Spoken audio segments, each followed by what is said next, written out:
Catalina, ano ba? Kanina ka pa hinihintay ng magiging asawa mo sa sala, mahinahong paalala ni Taya Rosa habang nakatayo sa pintuan ng kwarto ni Catalina.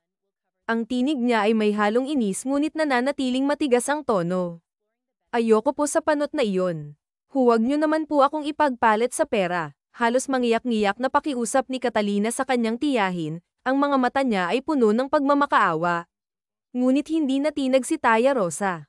Aber, ano namang silbi mo kung hindi ka magpapakasal sa lalaking iyon, ha? At least sa kanya, makukuha mo lahat ng gusto mo dahil sa kayamanan niya. Kaya mo nang bilhin ang lahat ng pangarap mo, madiin niyang sagot habang nakapamewang, ang mukha niya ay puno ng determinasyon. Ayoko po, mariing tugon ni Catalina, nanginginig ang boses sa galit at takot. Tumahimik ka nga, magbibihis ka na. Huwag kang maarte, bulyo ni Taya Rosa bago siya umalis, iniwang mag-isa si Catalina sa kwarto. Nanghihina, dahan-daang umupo si Catalina sa kanyang maliit na kama. Ang kanyang mga kamay ay mahigpit na nakahawak sa gilid ng kutson, tila hinahanap ang lakas ng loob para labanan ang kagustuhan ng kanyang tiyahin. Lumipas ang ilang minuto ngunit nanatili siyang nakaupo, hindi gumagalaw, at walang balak na sundin ang utos. Hindi nagtagal, bumalik si Taya Rosa sa kwarto, ngayon ay mas galit kaysa kanina. Catalina, ano ba? Lalabas ka ba o kakalad ka rin kitang palabas dito? Banta niya, ang kanyang boses ay umalingaw-ngaw sa buong bahay. Ngunit nanatiling tahimik ang kwarto. Dahil dito, napilitan si Taya Rosa na buksan ang pinto. Nang makita niyang wala na si Catalina, nag-init ang kanyang ulo sa galit. Sa kabila ng kanyang pagkabigla, agad niyang sinilip ang bintana at nakita ang pamangkin niyang tumatakbo palayo sa bahay. Catalina, walang hiya ka talagang bata ka, sigaw ni Taya Rosa mula sa bintana, ang kanyang tinig ay puno ng galit at pagkabigo. Habang tumatakbo sa kalsada, hinihingal si Catalina at paulit-ulit na kinakausap ang sarili. Takbo pa, Catalina, hindi ka pwedeng maharangan ng tiyahin mo. Bilisan mo pa. Ngunit biglang huminto ang kanyang mga paa nang muntik na siyang mahagip ng isang mabilis na sasakyan. Oh my goodness, napasigaw siya, sabay bagsak sa gilid ng kalsada. Nanginginig ang kanyang katawan habang hawak ang puwiten niya na tumama sa matigas na bato. Napapikit siya dahil sa sakit. Kung minamalas ka nga naman, oh, bulong niya sa sarili, halos maiyak sa nangyari.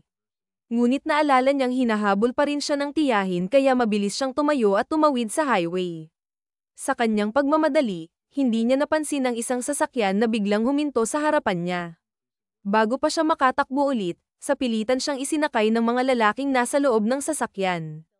Sino kayo? Bitawan niyo ako. Ano ba? Sigaw ni Catalina habang nagpupumiglas, sinusubukang kumawala mula sa mahigpit na pagkakahawak ng isa sa mga lalaki.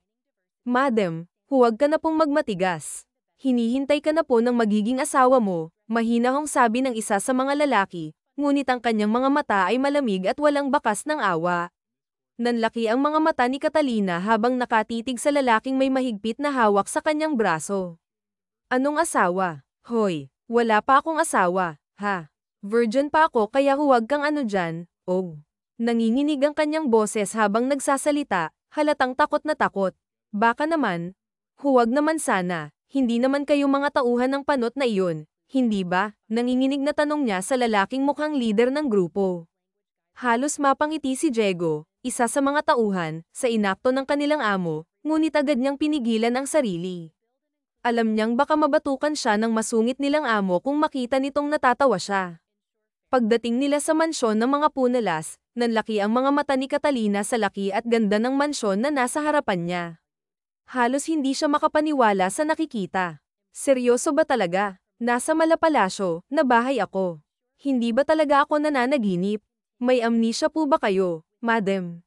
Napalingon siya sa lalaking nasa tabi niya nang mapagtanto niyang nasabi niya ang mga iniisip niya ng malakas. Let's go po, madam, magalang na sagot ng lalaki bago siya hinayla papasok sa mansyon. Sinabi nitong naghihintay na ang kanyang asawa sa loob. Pagpasok nila sa loob, halos hindi makapaniwala si Catalina sa kagandahan ng mansyon. Ang bawat sulok ay tila isang obra maestra. Ang mga chandelier ay kumikislap sa liwanag, at ang mga muebles ay halatang mamahalin. Goodness! Hindi ba talaga to panaginip? Totoo talaga to, bulong niya sa sarili habang iniikot ang tingin sa paligid. Sa sobrang pagkamangha, hindi niya namalaya na nasa malaking sala na pala sila. Nakita po namin siyang tumatakbo sa highway, sir, na para bang may kinatatakutan siya. Ulat ng isa sa mga tauhan habang nakatayo sa harap ng isang lalaking nakadukwang at matikas ang tindig. Hindi makagalaw si Catalina nang mapansin niyang ang lalaking iyon ay nakatingin na sa kanya. Ang malamig nitong mga mata ay tila tumatagos sa kanyang kaluluwa. Long time no see, Mrs. Pantallas, malamig na sabi ng lalaki, ang boses nito ay puno ng awtoridad. Nanlaki ang mga mata ni Catalina. Ito ang asawa ko. Oh no, patay na talaga ako nito. Pero paano naman niya ako naging asawa? Maliban na lang kung imposible. Napuno ng pagkalito ang kanyang isip habang pilit niyang inuunawa ang sitwasyon. Take her in the bathroom, malamig na utos ni Alejandro sa mga katulong. Yes po, senyor ito, magalang na sagot ng mga katulong bago mabilis na hinayla si Catalina paakyat ng hagdan. Hindi na siya nakapalag nang dalhin siya sa isang kwarto at sapilitang haburan para paliguan. Halos lumubog sa hiya si Catalina habang ginagawa ito ng mga katulong. Hindi niya akalain na sa isang iglap, magiging ganito kaiba ang kanyang buhay. Matapos siyang paliguan, binihisan siya ng mga katulong ng isang magarang damit na hindi niya akalain na maisusuot niya. Madam, nakahanda na po ang hapunan. Nandoon na po si senyor ito, naghihintay sa pagbaba mo, magalang na paalala ng isa sa mga katulong. Hindi na nagsalita pa si Catalina. Tumayo siya at tahimik na lumabas ng kwarto. Habang naglalakad pababa, hindi niya maiwasang mapansin ang bawat detalye ng bahay. Parang pamilyar ito sa kanya. Ngunit hindi niya matandaan kung kailan at saan niya ito nakita. Tumigil ka nga, self. Paano ka namang makakapunta sa ganito kagandang bahay palagi ka nga lang nakakulong sa bahay ng tiyahin mong masamang ugali, bulong niya sa sarili, pilit na sinisita ang kanyang imahinasyon. Pagdating niya sa dining area, halos lumuwa ang kanyang mga mata sa dami ng pagkaing nakahilera sa mesa. Ganito ba talaga ang mayayaman? Parang araw-araw may piyesta dahil sa dami ng pagkaing niluluto, bulong niya sa sarili habang nakatitig sa masaganang hapagkainan. Take your seat, malamig na utos ni Alejandro, na agad naman niyang sinunod. Tahimik siyang umupo sa harap ng lalaki, hindi alam kung ano ang iisipin o sasabihin. Habang naghihintay, biglang tumakbo ang isang bata papunta sa kanya. Nagulat si Catalina nang maramdaman niyang tila magaan ang loob niya sa bata. Para bang matagal na silang magkakilala at may espesyal na ugnayan. Hindi niya maipaliwanag ang pakiramdam, ngunit alam niyang may kakaiba sa sitwasyong ito. Mommy, you're here. Where have you been po? Masiglang tanong ng bata habang nakangiti at tumatakbo papalapit kay Catalina. Ang inosenteng mukha ng bata ay puno ng saya, ngunit halatang may halong pagtataka. Bahagyang napalunok si Catalina, hindi alam kung paano sasagutin ang tanong ng bata. Sa halip, ngumiti siya at mahinahong sinabi, baby, mamaya ka na magtanong kay mommy ha. Kumain ka na muna. Hinaplos niya ang buhok ng bata, pilit na iniiba ang usapan upang hindi na magtanong pa ito. Let's eat, malamig na sabi ni Alejandro, na agad na nagsandok ng kanin para sa sarili. Samantala, si Catalina naman ay abala sa pagkuha ng pagkain para sa bata. Kahit papaano, alam niya kung paano mag-alaga ng bata. Kahit pa anak ito ng isang mayamang pamilya. Ginawa niya ito ng may maingat na kilos, na para bang sanay na sanay siya sa ganitong gawain. Ngunit ang katahimikan ng hapagkainan ay biglang nabasag nang marinig nila ang boses ng isang babae. Oh, so totoo pala na bumalik na ang walang kwenta mong asawa, kuya, sarkastikong sabi ng bagong dating na babae. Sabay na napalingon sina Alejandro at Catalina sa babae. Ang kanyang presensya ay tila nagpapabigat sa hangin sa paligid. Stop it, Christina. Take your seat and let's eat. Mahinahon ngunit matigas na utos ni Alejandro. Padabog na umupo si Christina sa tabi ng mesa, ngunit hindi nito napigilan ang sarili na titigan ng masama si Catalina. Bakit ka pa bumalik? Tanong ni Christina, ngunit halatang may halong galit ang kanyang boses. Tahimik na inilapag ni Alejandro ang kutsara at tinidor na hawak niya. Tumayo siya, ang mukha niya ay seryoso at malamig. Kuya, saan ka pupunta? Kinakabahang tanong ni Christina. Alam niyang ayaw ng kanyang kuya na maingay ang hapagkainan tuwing kumakain sila. Isa itong bagay na labis nitong kinaiinisan. I'm done, malamig na sagot ni Alejandro bago sila tinalikuran. Kahit hindi pa niya nagagalaw ang pagkain niya, iniwan na niya ang mesa. Pagkaalis ni Alejandro, agad na bumaling si Christina kay Catalina. Kasalanan mo lahat to eh.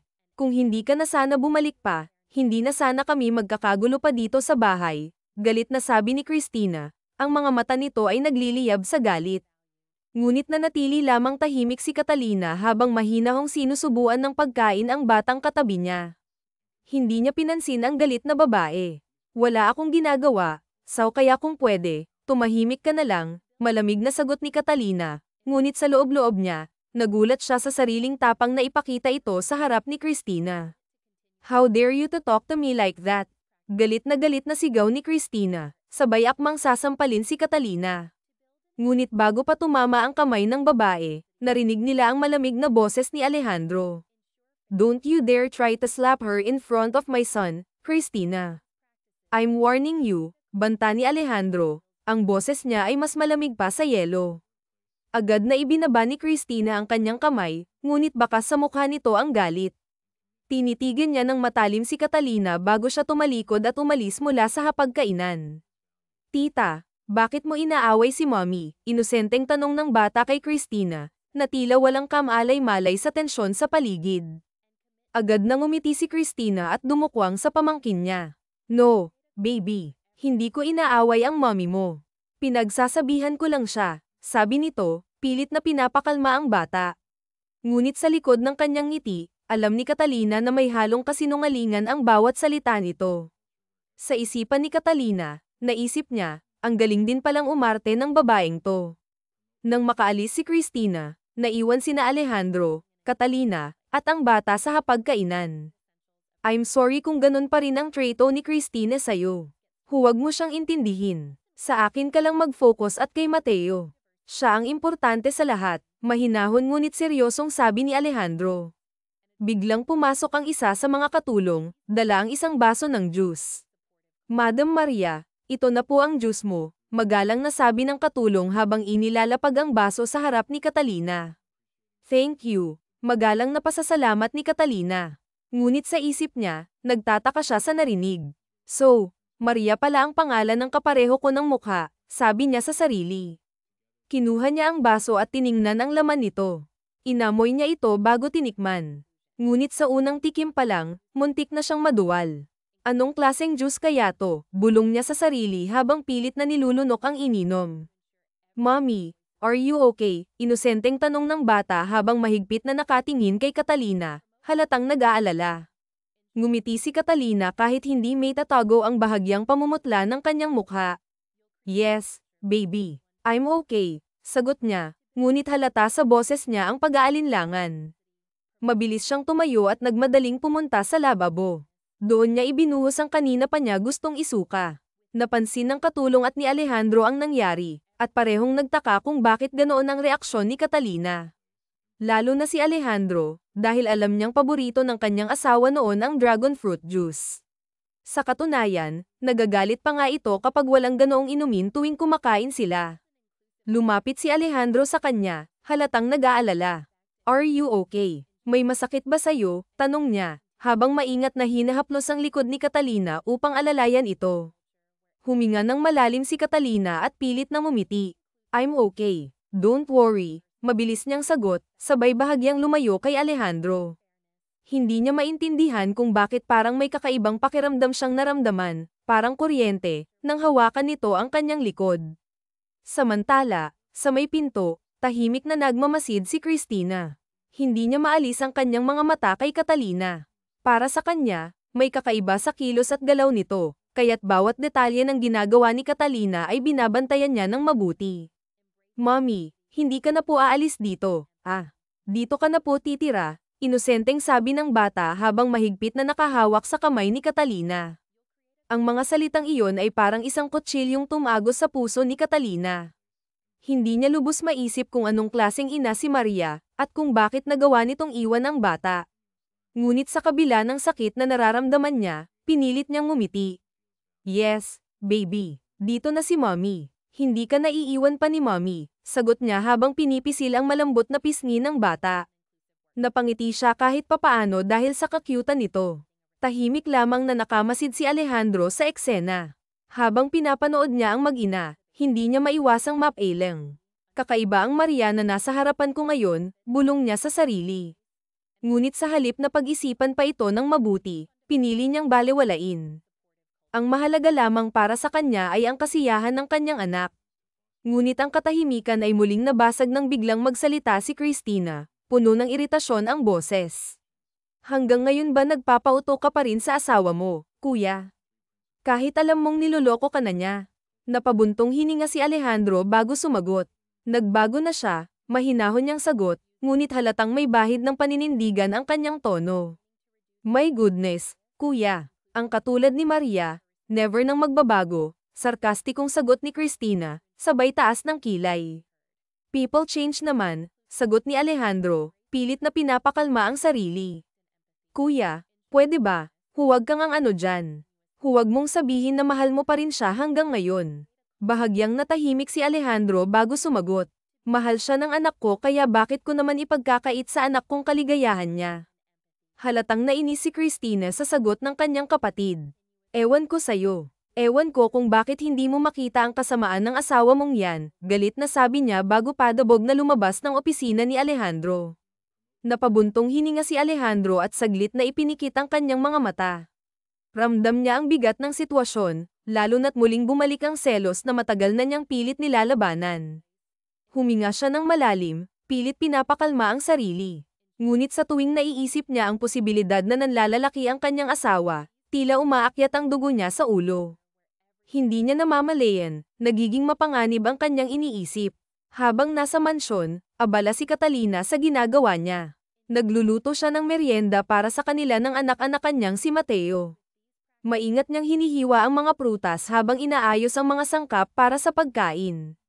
Tahimik ang paligid, ngunit ang kanyang konsentrasyon ay biglang naputol nang marinig niya ang yabag ng sapatos na papalapit sa kusina. Paglingon niya, nakita niyang pumasok si Christina, may halong ngiti sa labi ngunit ang mga mata nito ay puno ng galit. Wow, at talagang nagpakain ka na sa pamangkin ko, ah. At pinag-aaralan mo pa talagang magluto. Para ano? Para bumawi sa kanila. Hindi ka kapanipaniwala, natatawang sabi ni Christina, ngunit halata ang sarkasmo at galit sa kanyang tono. Hininto ni Catalina ang ginagawa niya at humarap kay Christina. Ang mukha niya ay kalmado ngunit may halong pagtataka. Ano bang problema mo? Tanong niya, pilit na pinapakalma ang sitwasyon. Ngunit hindi nagpatinag si Christina. Anong problema ko? Problema ko kung bakit ka pa bumalik. Kung sana doon ka na lang sa lalaki mo, edi sana tahimik ngayon ang buhay ng kuya ko, galit na sabi nito, sabay hampas ng malakas na sampal sa pisngi ni Catalina. Napahawak si Catalina sa kanyang pisngi, hindi makapaniwala sa nangyari. Tinitigan niya si Christina, ngunit ang tingin nito sa kanya ay parang gusto siyang lamunin ng buhay. Bago pa siya masaktan ulit, mabilis siyang umatras upang makalayo. Ngunit hindi pa rin tumigil si Christina.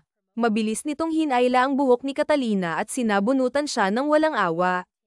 Aray, ano ba? Bitawan mo yung buhok ko, sigaw ni Catalina, pilit na kumakawala sa mahigpit na pagkakahawak ni Christina.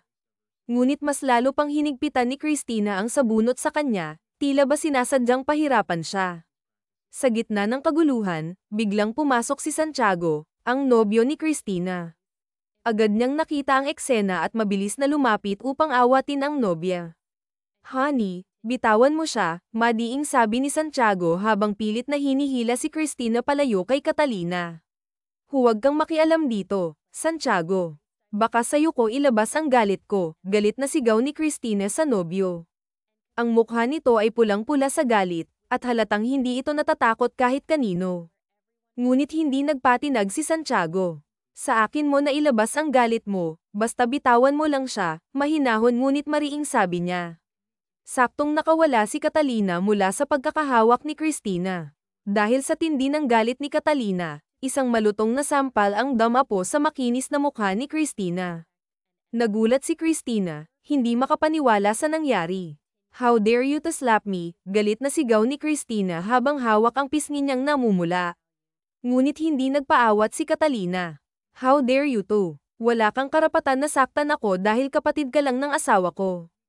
At tandaan mo, pwede kitang kasuhan kung gusto ko dahil pamamahay namin to, galit na tugon ni Catalina habang matapang na tumingin kay Christina. Hindi makapaniwala si Christina sa narinig. Tinitigan niya si Catalina, tila ba naguguluhan. Sa isip niya, parang hindi si Maria ang kaharap ko ngayon. Ano yung sinasabi mong pamamahay nyo? Nagpapatawa ka ba? Baka nakakalimutan mo, kapatid ko si Kuya, at nakapangalan sa aming dalawa ang bahay na to, balik na sigaw ni Christina, pilit na ipinapakita ang kanyang autoridad. Hindi na sumagot si Catalina. Iniwan niya ang niluluto niya sa kusina at tahimik na umakyat sa kanilang kwarto. Pagdating niya roon, saka pa lamang bumagsak ang kanyang mga luha. Umupo siya sa gilid ng kama, hawak ang kanyang dibdib na tila ba nahihirapan siyang huminga. Bakit ganito? Gusto ko lang naman ng tahimik na buhay. Bakit ang gulo ng napasukan ko? Mahinang sabi ni Catalina sa sarili habang pilit na pinipigilan ang kanyang paghikbi. Ang bilis naman ng karma ko. Kung alam ko lang na ganito pala, sana umalis na lang ako. Pero saan naman ako pupunta? Alam kong hanggang ngayon, hinahanap pa rin ako ni Taya Rosa at nung panot na yun. Kinuha niya ang isang larawan mula sa bedside table. Tinitigan niya ang larawan nina Alejandro at Maria, pilit na hinahanap ang anumang pagkakaiba nila. Ngunit kahit ilang beses niyang tingnan, wala siyang makita. Bakit ba kasi magkamukha pa tayo? E di sana wala ako ngayon dito, bulong niya sa sarili habang pinupunasan ang kanyang mga luha. Nang malaman ni Alejandro ang ginawa ni Christina kay Quina, galit na binulyawan niya ang kanyang kapatid at sinabihan na huwag muna siyang bumalik doon. Kuya, baka nakakalimutan mong may-ari din ako sa bahay na ito, kaya may karapatan akong tumira dito. Okay, kami ang aalis dito, mahinahong sabi ni Alejandro. Talaga ba, kuya, dahil lang sa babae niyo, naalis kayo dito sa bahay na to kung saan tayo mismo lumaki, nagtaas na ng boses si Christina kaya matalim na tingin ang ipinukol ni Alejandro sa kanya.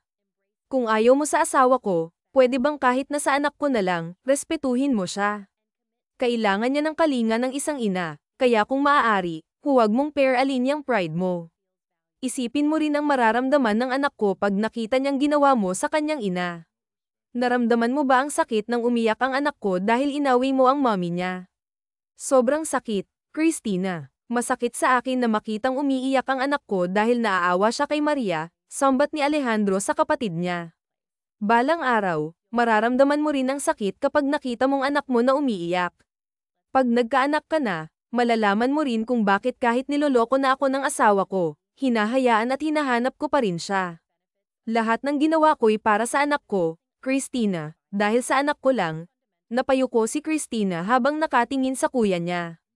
Alam niya kung gaano kamahal ng kuya niya si Maria at ang anak nila, kaya masakit para sa kanya na makitang nagkakaganito ang kuya niya dahil lang sa isang babae.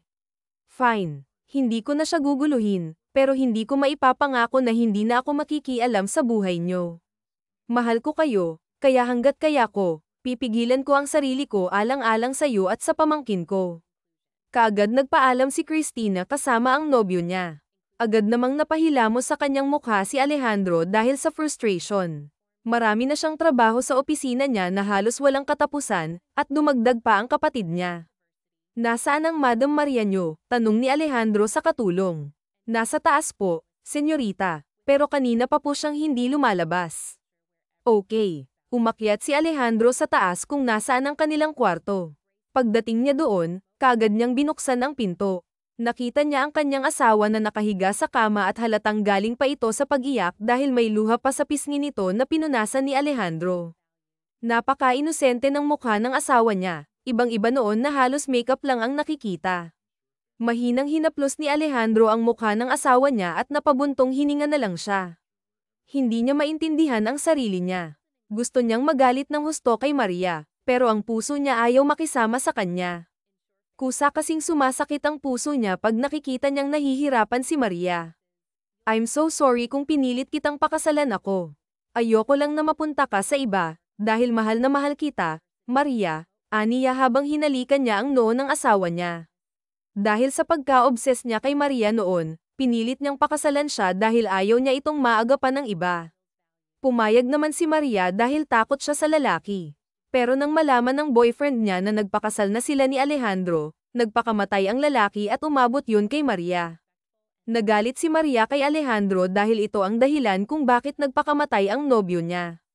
Ibinalik niya rito ang sakit ng lalaki rin siya at pinapahiya ang asawa sa kagustuhan na maramdaman nito kung gaano kasakit ang ginawa niya. Hanggang sa nabisto ito ni Cristina, kaya ganoon na lang kagalit si Cristina kay Maria.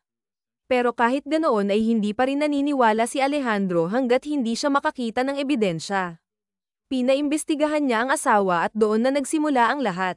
Nang malaman ni Maria na alam na ni Alejandro ang totoo, umalis na siya sa bahay ng asawa at iniwan na niya ang kanilang anak sa kanyang asawa. Nang maramdaman niyang may nakatingin sa kanya, kaagad na nagmulat ng mata si Catalina at tama nga siya, may nakatingin sa kanya. Pasensya ka na kung nakatulog ako.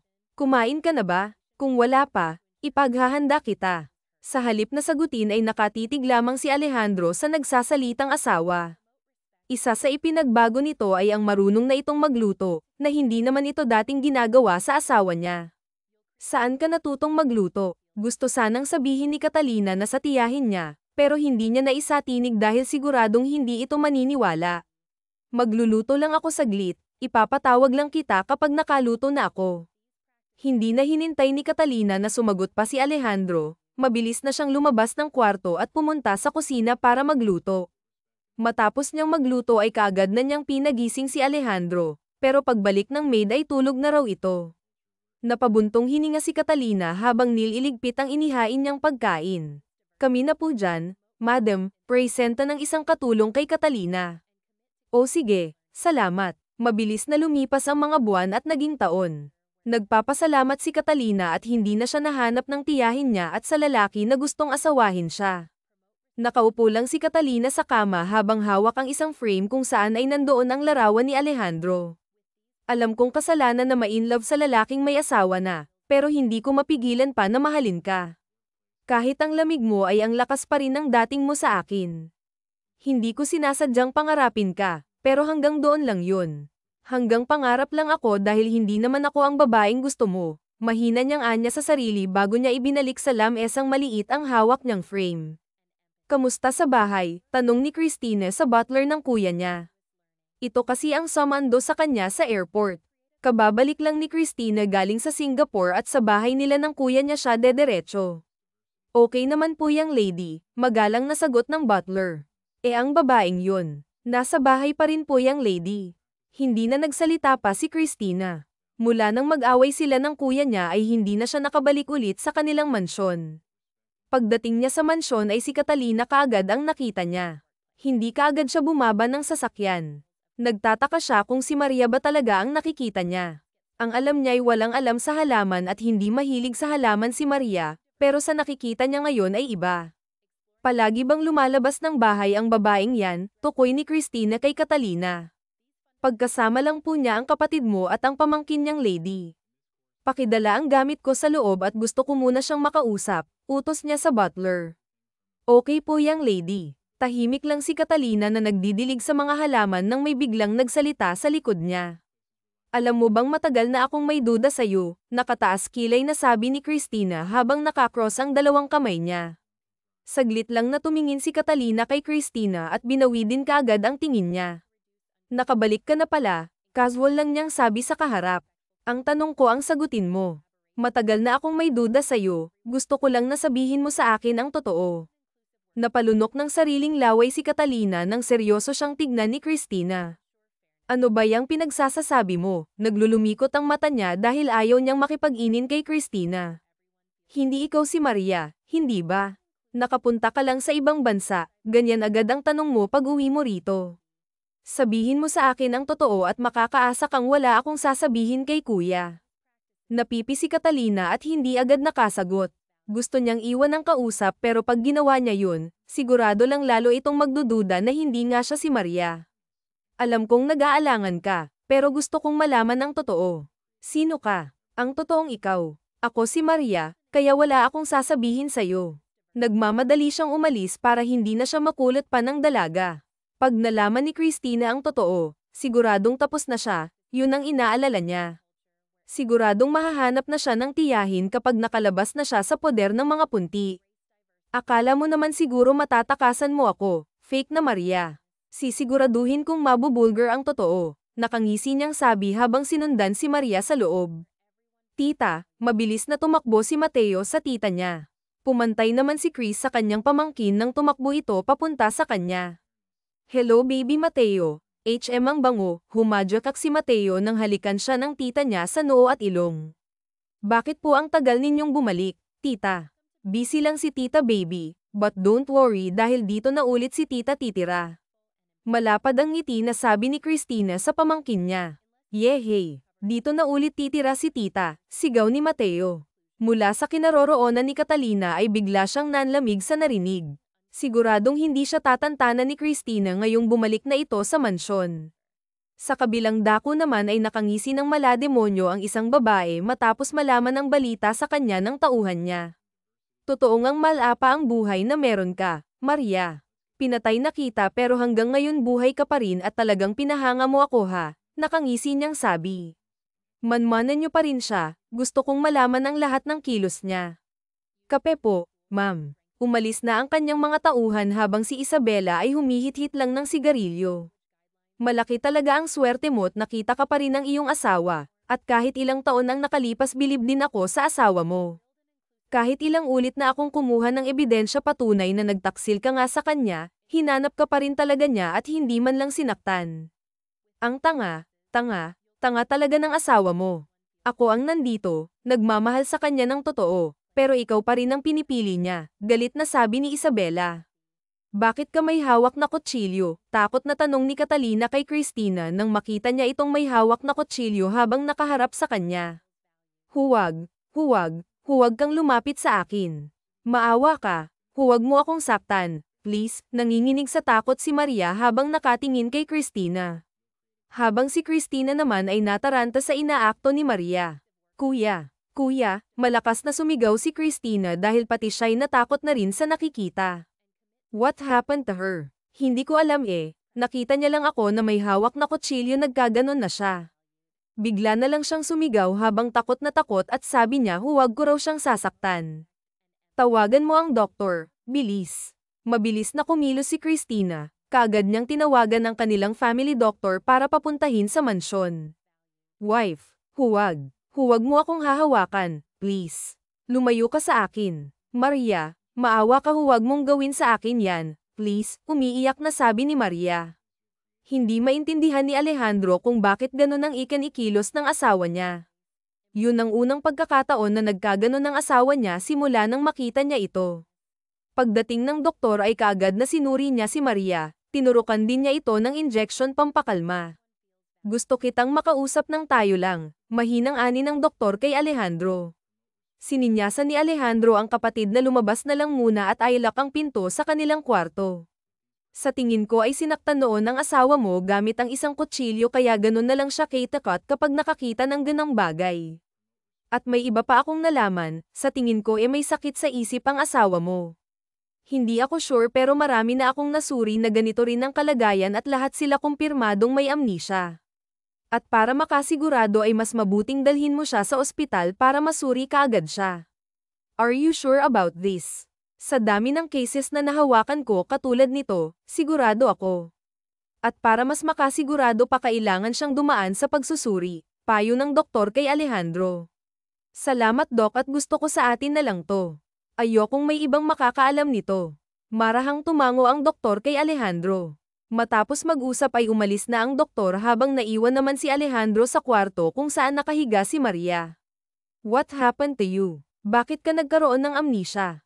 Anong dahilan? Mahinang ani ni Alejandro at tanging sarili lang niya ang nakakarinig sa sinasabi niya. Napatitig si Alejandro sa asawa niya, hindi niya alam kung anong nangyayari dito. Huling balita niya sa kaibigan nito noon ay yung sumama na raw si Maria sa lalaki niya. Akmang tatayo na siya nang may nahagip siya sa bandang balikat ng asawa niya at nang tignan niya ay 2 peklat ang nakita niya.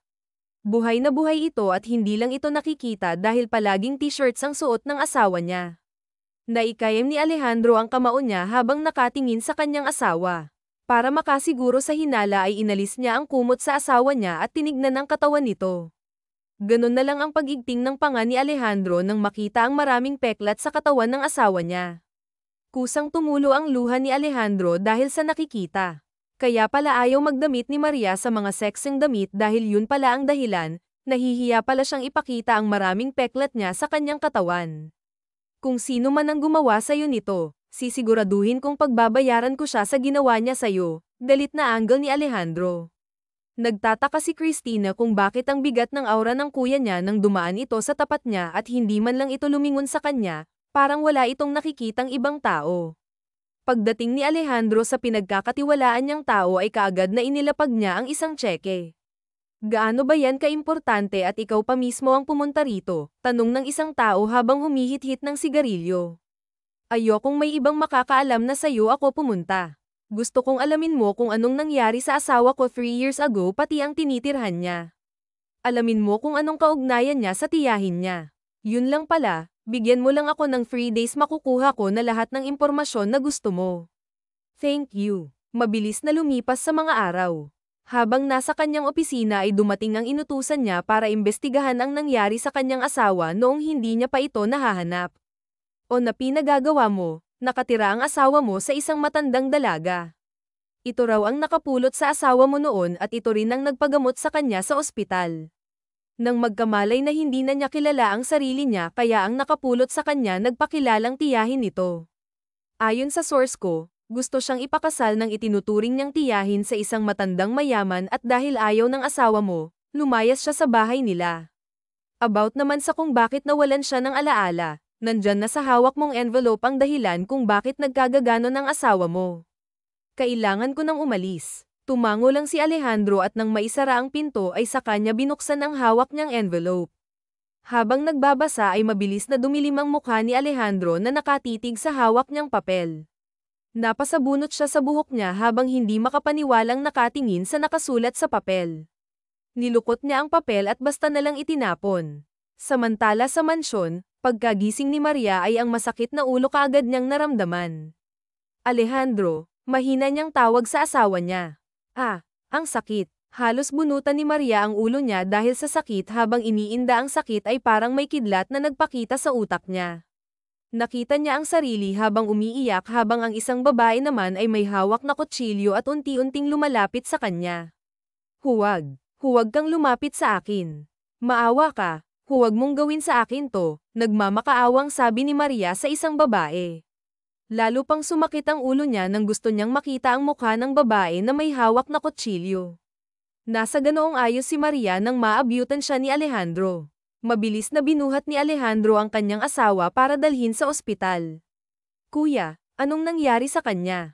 Hindi sinagot ni Alejandro ang kapatid, tuloy-tuloy lang siya sa paglabas kaya wala sa sariling napasunod din si Christina sa kuya niya. Mabilis na nag-drive ang butler ni Alejandro. Halos paliparin pa niya ang sasakyan para makarating lang kaagad sa ospital. Kaagad naman silang sinalubong ng mga doktor nang makarating sila doon. Ano ba talagang nangyayari? Bakit ba ayaw mong sabihin sa akin? Naiinis na wika ni Christina sa kuya niya pero hindi nagsasalita si Alejandro. Nagpapabalik-balik lang siya sa paglalakad habang naghihintay sa resulta. Nakarating kayo ni isang balita tungkol sa pagkakaospital ni Maria kaya nakangiti siyang hinarap ang tauhan niya. Very good. Sa ospital nyo na isinagawa ang plano. Kailangan tuluyan na siyang mawala sa paningin ko at may isagawa ko ang ikalawang plano ko. Masusunod po, ma'am. Siguraduhin niyong walang makakakita sa inyo at huwag kayong mag-iwan ng bakas para maging ebidensya.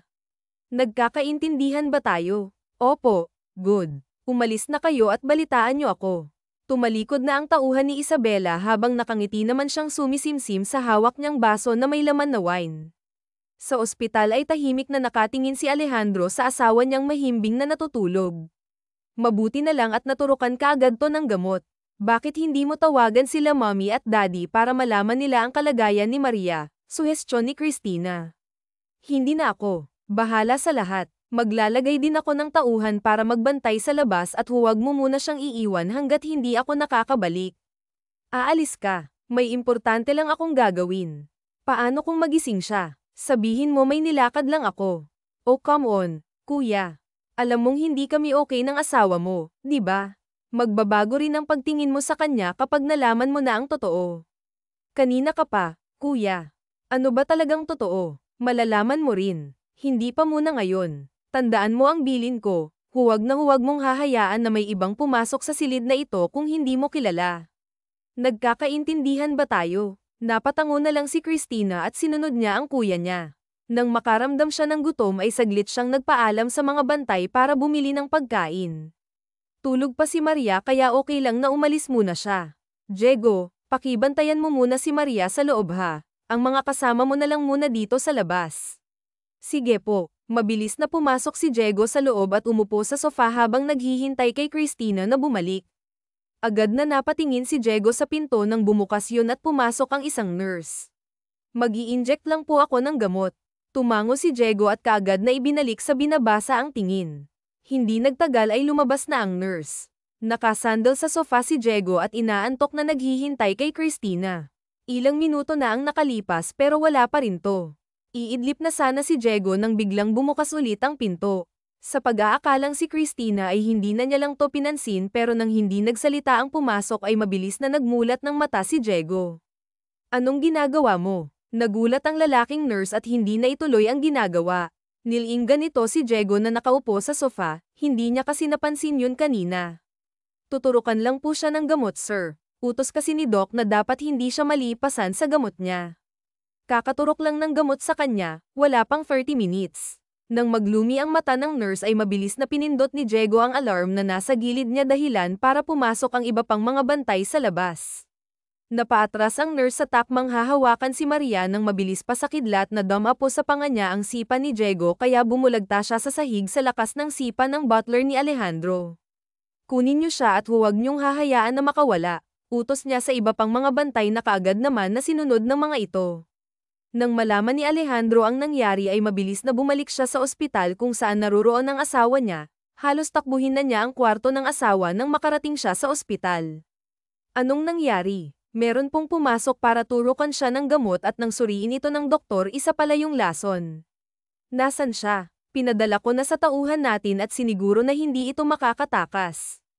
Alam kong nandito lang sa ospital na to nagmamanman sa asawa ko kaya kailangan doble ingat kayo. Opo, lihim na pinakilos ni Alejandro ang mga tauhan sa loob ng ospital nang walang nakakahalata. Kailangan niya kasing maisecure muna ang asawa niya bago siya gumawa ng isa pang hakbang. Sa kanilang hideout ay galit na pinagbabato ni Isabela ang mga tauhan niya. Mga inutil kayo, mga walang kwenta. Isang babae lang ang pinapatrabaho ko hindi niyo pa nagawa. Marami kasing nakabantay sa kanya, ma'am. Mahigpit ang mga bantay niya kaya hindi siya basta-basta na magagalaw ng kahit na sino. Pete magsilayas kayo sa harapan ko ngayon, galit niyang sigaw sa mga tauhan niya. Hindi na alam ni Isabela kung ano pa bang kulang para tuluyan ng mawala sa kanyang mga mata si Maria. Ang buong akala nila ay patay na ito kaya basta na lang nila itong inihulog noon sa kalsada na malayo sa mga tao.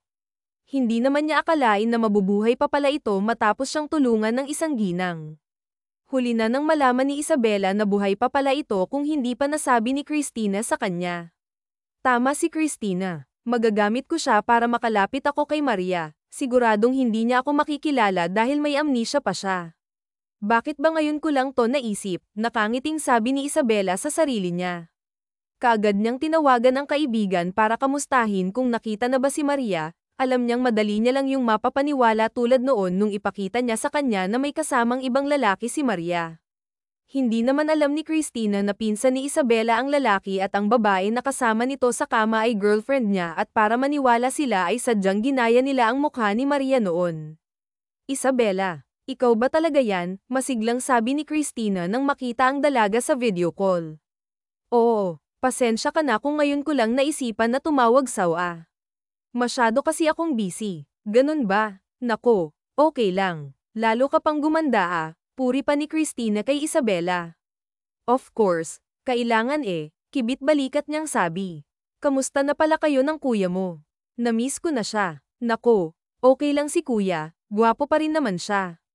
Pero alam mo bang nakabalik na si Maria sa buhay niya at yun nga, nasa ospital ngayon ang asawa niya dahil kailangan niyang maoperahan kaagad dahil may namumuraw na dugo sa utak niya dahilan para palaging sumakit ang ulo niya. Ganun ba? Mabuti at hindi nagalit ang kuya mo sa kanya at nagawa pa rin siyang patirahin dyan kahit alam niyang may lalaki to. Yun na nga hindi ko maintindihan ang desisyon ni kuya. Kibit-balikat na sabi ni Christina. Tumagal pa ang pag-uusap ng dalawa hanggang sa kusa nang nagpaalam si Isabela sa kausap. Sana nga tuluyan ka ng hindi magising, Maria, para makuha ko na si Alejandro. Wala kang karapatan na angkinin ang pag-aari ko. Akin lang si Alejandro, akin lang siya. Hindi ang katulad mo ang nababagay sa katulad ni Alejandro, ako lang ang nababagay sa kanya. Ako lang, galit na naman niyang sabi. Sa ospital, nakahanda na ang gagamitin para sa operasyon ni Maria. Nakahawak sa kamay ni Alejandro ang asawa niya dahil sa takot. Huwag kang matakot, wife. Nandito lang ako, hindi kita pababayaan kaya kailangan mong lumaban, okay? Dahil kailangan ka pa namin ng anak natin, malumanay na sabi ni Alejandro sa asawa niya. Sa isang iglap ay bumalik sa dati ang pagmamahal ni Alejandro sa kanyang asawa. Nagsisisi siya kung bakit nakinig kaagad siya sa kwento at kunwaring mga ebidensya para sirain ang asawa niya.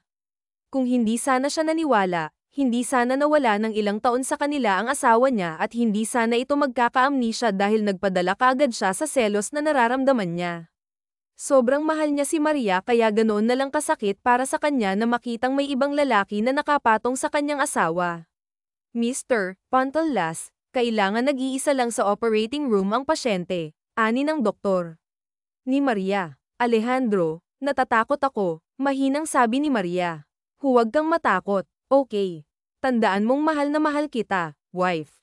Lumaban ka dahil babawi ako sa iyo, okay? Hinalikan muna ni Alejandro si Maria bago ito isinakay sa wheelchair. Nang malaman ng magulang ni Alejandro ang pagbabalik ni Maria ay kaagad na nagpabook sila ng flight pauwi sa Pilipinas. Kaagad naman silang sinalubong ni Christina. Ma'am, nasan ang kuya mo? Tanong ni Christina ang magulang sa kinaroroonan ni Alejandro. Nagulat pa ito nang makitang magulang nila kung hindi pa tumawag sa akin si Isabela hindi ko malalaman na umuwi na pala ang asawa mo mahihimas boses ng ginang ang inis dahil sa iba pa niya nalaman ang pagbabalik ng asawa ng anak nila lihim na ikinuyom ni Alejandro ang kamao niya para pakalmeyan ang kanyang sarili. Hindi pa pwedeng malaman ng magulang niya at ni Christina na si Isabela ang dahilan kung bakit nagkaganon ang asawa niya. Wala akong balak na itago sa inyong lahat mas no na lang na nagsabi ang ibang tao kesa hintayin ako na ako mismong magbalita na nakita ko na siya hindi siya kusang umuwi kung yan ang inaakala nyo malamig pa sa yelo na sabi ni Alejandro, may amnesia siya kaya hindi niya ako kilala at malalaman ko ang lahat kung anong nangyari sa kanya kapag naging successful ang operasyon niya.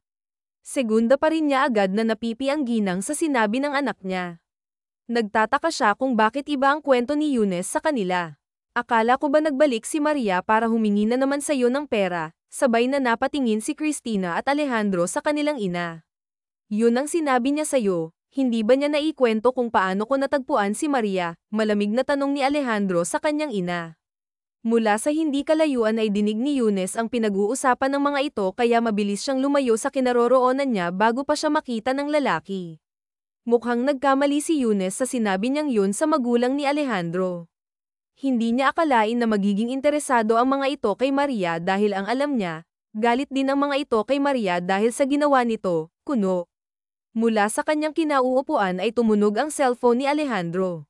Nang makita kung sino ang tumatawag sa kanya ay mabilis niya itong sinagot habang lumalayo sa magulang niya at kapatid. Sir, nakaalis na po siya, naging ang panga ni Alejandro dahil talaga palang nandoon si Eunice.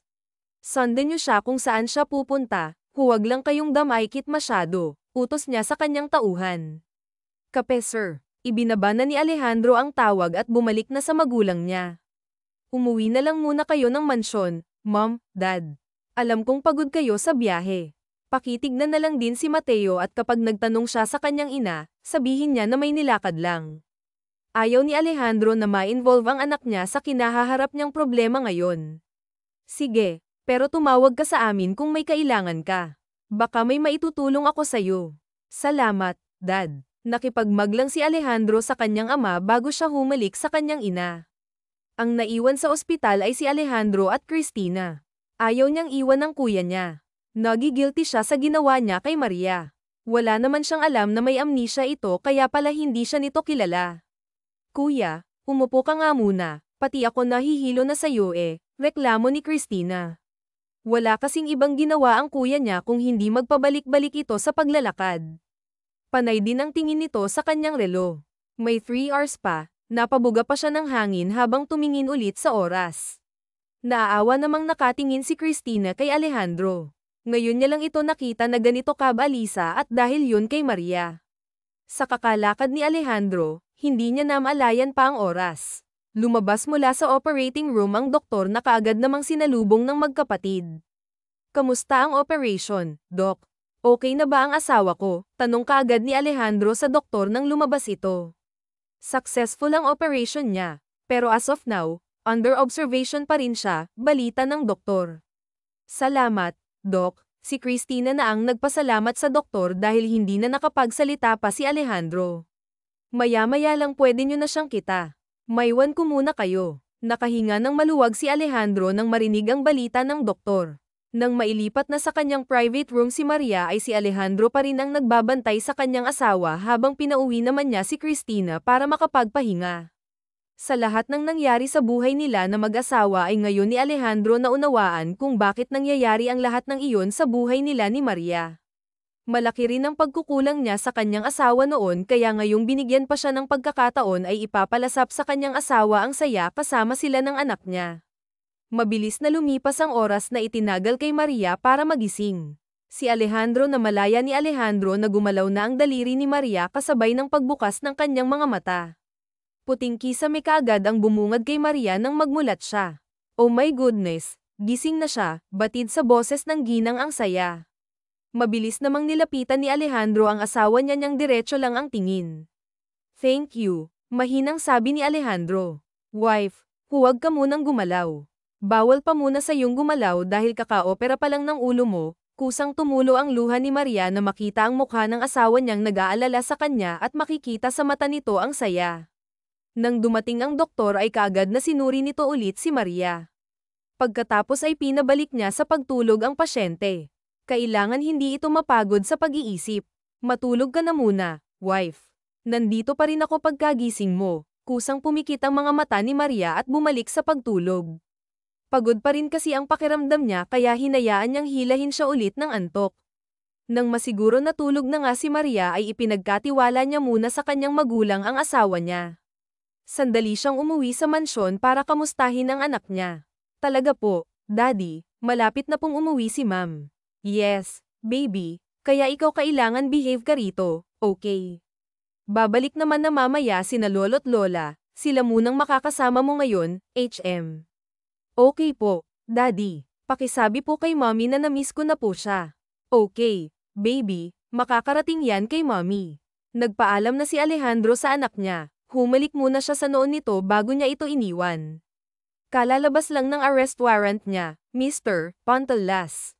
Naghanda na rin ang team namin para sa gaganaping operasyon. Good. Aasahan kong buhay siya na madadala sa kulungan.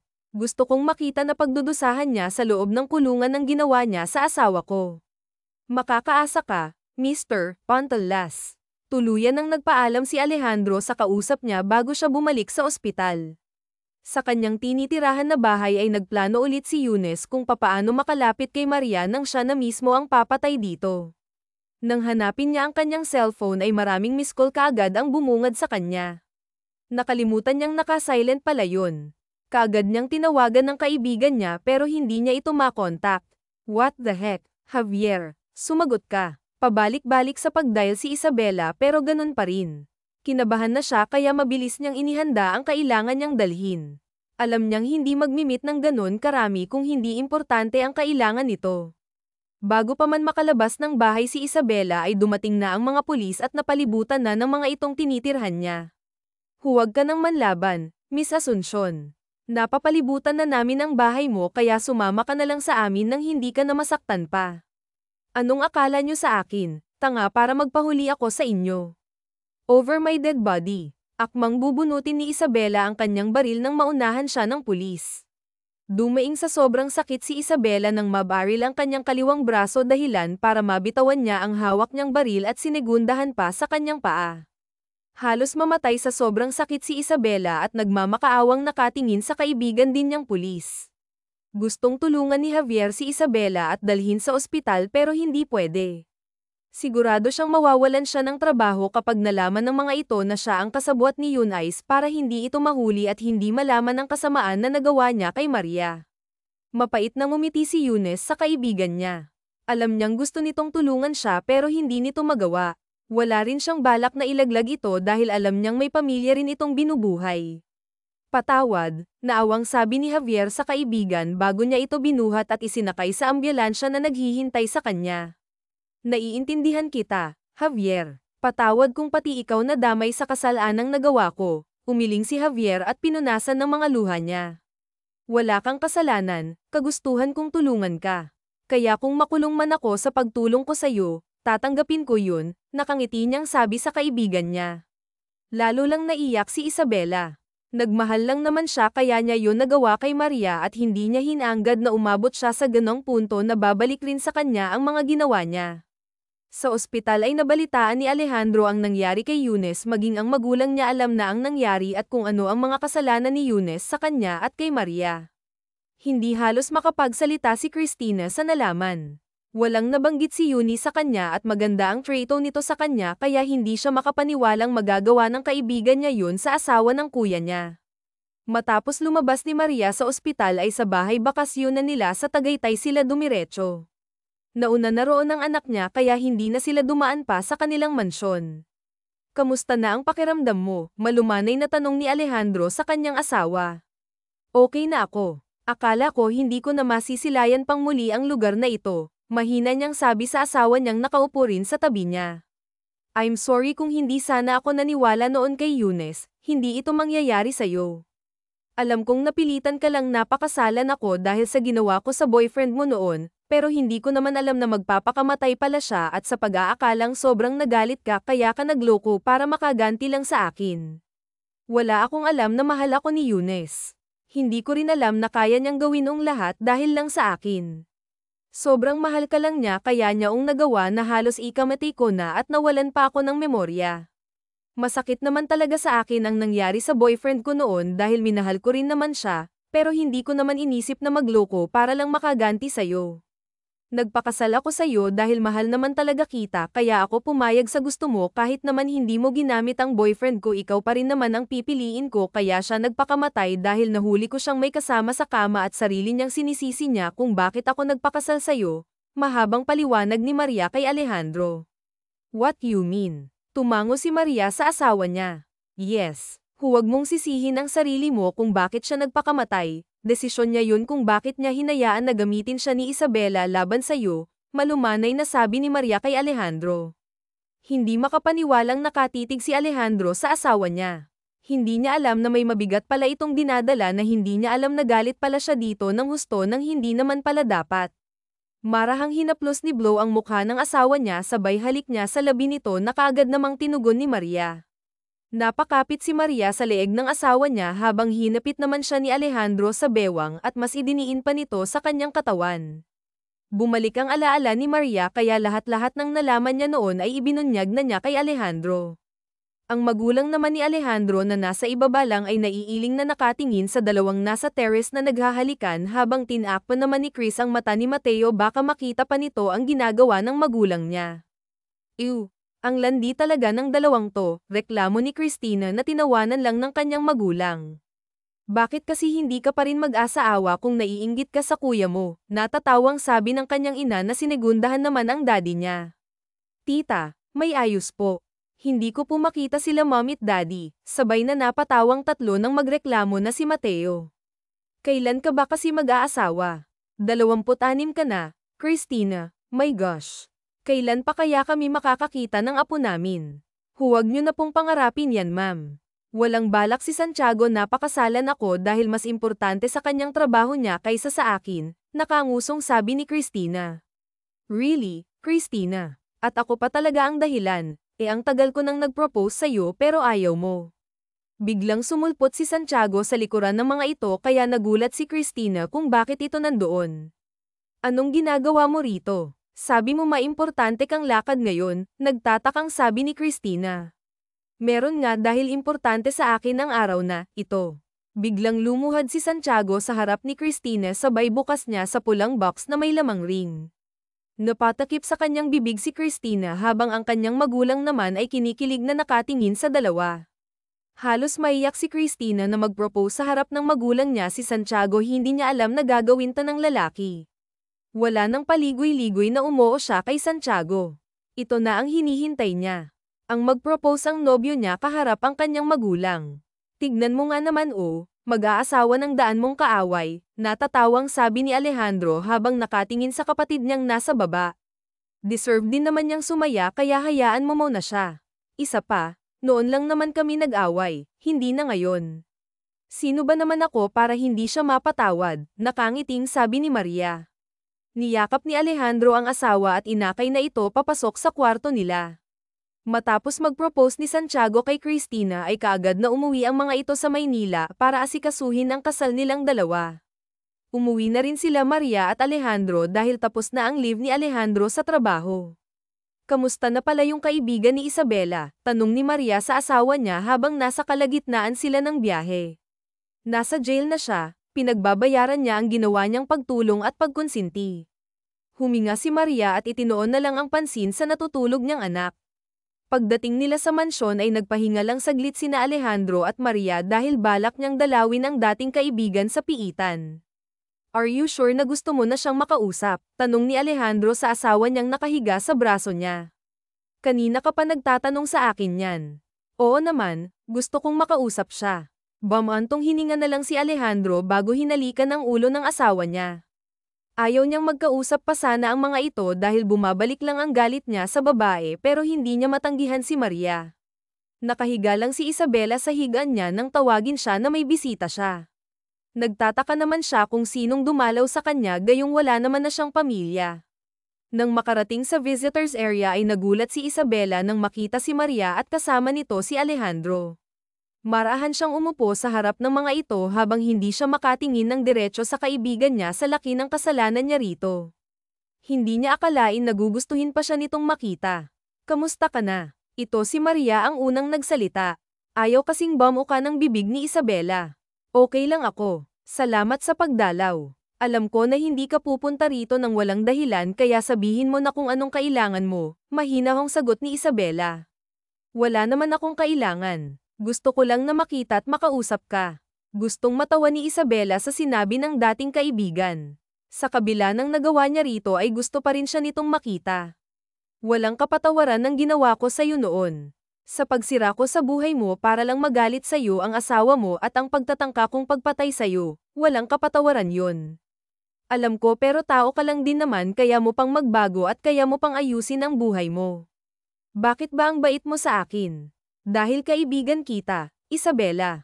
Nagmahal ka lang naman at nabulag ka lang sa pagmamahal mo sa asawa ko kaya ka nagkakaganito kaya sana sa paglabas mo dito, ibang Isabela na ang makilala ko.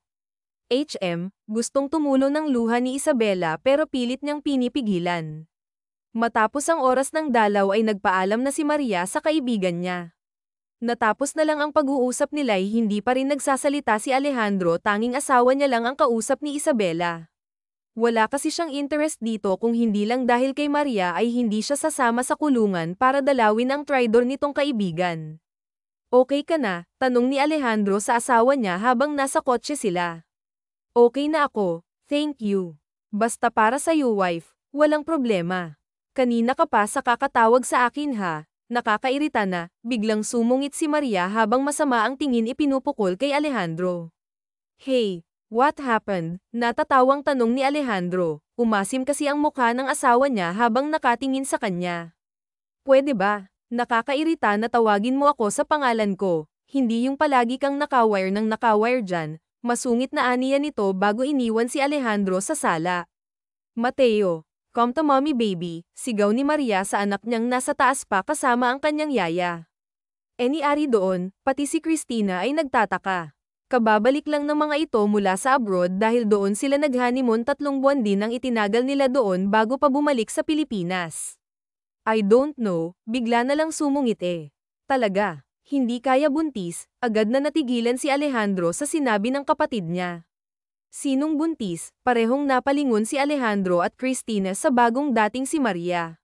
Sino pa ba? Sagot ni Christina sa kanyang ina. Talaga, Wow, kung ganon ay magiging lola't lolo na naman kami. Wala pang sinasabi si Maria. Idi tanungin mo, sabay na sabi ni Christina at ng kanilang ina. Parehong napailing ang dalawang lalaki't nagtawanan. Mag-ina nga kayo, sabi ng daddy nila Blue. Naiiling na iniwan ni Alejandro ang tatlo sa sala at pinuntahan ng asawa sa kwarto nila. Pagbukas niya ng pinto ay ang asawa niyang umiiyak ang naratnan niya. Anong nangyari? Ba't ka umiiyak? Tarantang dinaluhan ni Alejandro ang asawa niya. Kaagad na yamakap si Maria kay Alejandro nang makalapit na ito sa kanya at isiniksik sa dibdib ng asawa ang kanyang mukha. Sininghat-singhot niya ang mabangong amoy ng asawa niya na nagbibigay sa kanya ng kapayapaan. I'm sorry, mahinang sabi ni Maria. Why? Hindi ko na alam kung bakit ako nagkakaganito pero sa tingin ko dala yun ng batang nasa sa sinapupunan ko. Agad na nailayo ni Alejandro ang asawa sa dibdib niya nang marinig ang sinabi nito. Really? Are you sure? Tumango si Maria kaya napayas na lang si Blue sa kahinalikan ng ulo ng asawa niya. Mula nang makumpirma ni Alejandro na buntis nga ang asawa niya ay doble ingat at doble alaga siya dito kahit nga magpaligo sa anak nila, si Alejandro ang gumagawa.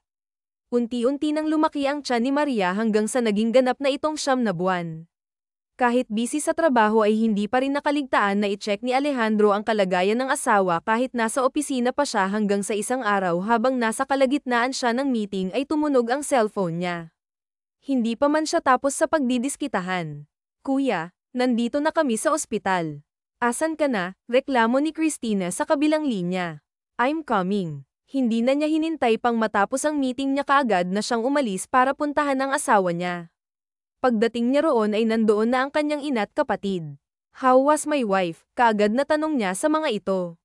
Nasa delivery room pa siya, son. Hintayin na lang natin ang paglabas ng doktor, paliwanag ng kanyang ina. Hindi ito ang unang pagkakataon na nanganak si Maria pero ngayon ay parang bumalik sa teenager si Blue dahil daig pa niya ang mangganganak dahil sa pinagpapawisan siya. Kuya, parang ikaw ang mangganganak. Huwag kang ang owa. Sita ni Christina sa kapatid niya.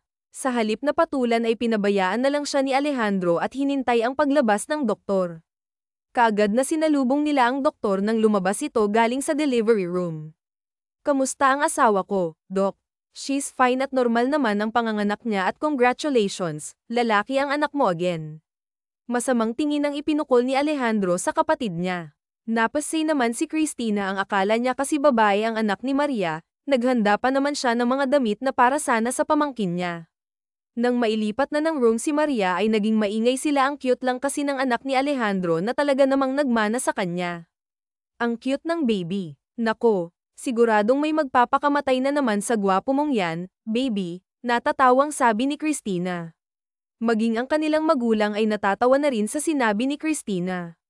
Tigilan mo nga yang pamangkin mo, Christina. Sita kaagad ng kanilang ina sa kanya. Pasaway talaga yang kapatid mo no, nakangiting pinatakan ni Alejandro ng halik ang noo ang asawa niya ng halik habang nagpapasalamat siya dito. Thank you so much, wife. Sobrang saya ko't wala na akong mahihiling pang iba. Ako rin naman. Minsan may mga bagay na nangyayari sa buhay natin na hindi natin inaasahan. Hindi natin alam na ginawa lang pala yun para masubok ka kung gaano ka katatag, kung gaano kalaki ang pananampalataya mo sa kanya.